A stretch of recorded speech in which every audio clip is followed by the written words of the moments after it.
ఎన్నికలు ప్రజాస్వామ్యబద్ధంగా జరుగుతాయా లేదంటే అప్రజాస్వామికంగా జరుగుతాయా అనేది ఆల్రెడీ మన వైసీపీ తేల్చి చెప్పేసింది. ఎక్కడా కూడా ఒంటిమిట్ట పులివెందుల ఎన్నికలు ప్రజాస్వామ్యబద్ధంగా జరిగాయి అనేది అయితే వైసీపీ ఎక్కడ ఒప్పుకోవట్లేదు. కాకపోతే గతంలో కూడా జెడ్పీటీసీ ఎన్నికలు జరిగినప్పుడు అప్పట్లో స్థానిక సంస్థల ఎన్నికలు నిర్వహించినప్పుడు అప్రజాస్వామికంగా ఎన్నికలు జరుగుతున్నాయి అనేది తెలుగుదేశం పార్టీ ఆరోపణ చేసి అప్పట్లో ఎన్నికలను బాయ్కాట్ చేసింది. ఎందుకు అంటే అక్కడ చాలా చోట్ల వైసీపీ నేతలు అడ్డుకున్నారు, కనీసం నామినేషన్లు కూడా వేయనివ్వలేదు, మహిళా అభ్యర్థుల మీద చాలా అనుచితంగా ప్రవర్తించారు. ఇవన్నీ అప్పట్లో పెద్ద పెద్ద వివాదాలే అయినాయి వైఎస్ఆర్సీపీ అధికారంలో ఉన్నప్పుడు. ఆ నేపథ్యంలోనే మేము ఎన్నికల్లో పోటీ చెయ్యం, ఎక్కడా ప్రజాస్వామ్యబద్ధంగా జరగట్లేదు అంటూ చంద్రబాబు నాయుడు గారు అప్పట్లో ఒక ప్రకటన చేశారు. ప్రకటన చేసి ఎన్నికలను బాయ్కాట్ చేసేశారు. అయితే ఇప్పుడు కూడా అదే పరిస్థితి రిపీట్ అవుతుందా లేదంటే ఆ సీన్ రివర్స్ అయిందా? అదే కనుక జరిగితే వైసీపీ కూడా సేమ్ ఎన్నికల్లో పోటీకి దిగుతుందా లేదంటే బాయ్కాట్ చేస్తుందా?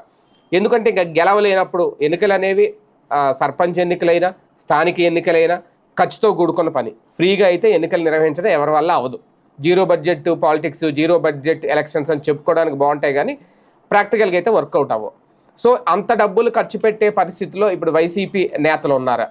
అధికారంలో ఉన్నప్పుడు వేరు, ప్రతిపక్షంలో ఉన్నప్పుడు వేరు. ఇప్పుడు పార్టీకి దూరంగానే చాలామంది ఉంటున్నారు. పార్టీ యాక్టివిటీసే సరిగ్గా నడవట్లేదు.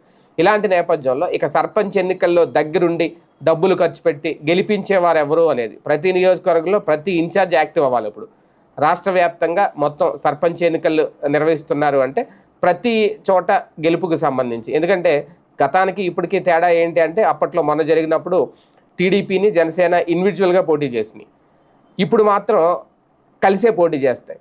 పైగా సర్పంచ్ ఎన్నికలు అనేది పార్టీ సింబల్ మీద జరిగే ఎన్నికలు కాదు, ఇండివిజువల్గా జరుగుతాయి. మిగిలిన అన్ని ఎన్నికలన్నీ మాత్రం పార్టీ సింబల్ మీద జరుగుతాయి. సో ఇటువంటి నేపథ్యంలో పార్టీ సింబల్ మీద జరిగినా జరగకపోయినా సర్పంచ్ ఎన్నికలకి అయితే భారీగా ఖర్చు చేయాలి. అందుకు సిద్ధంగా ఉంటారా?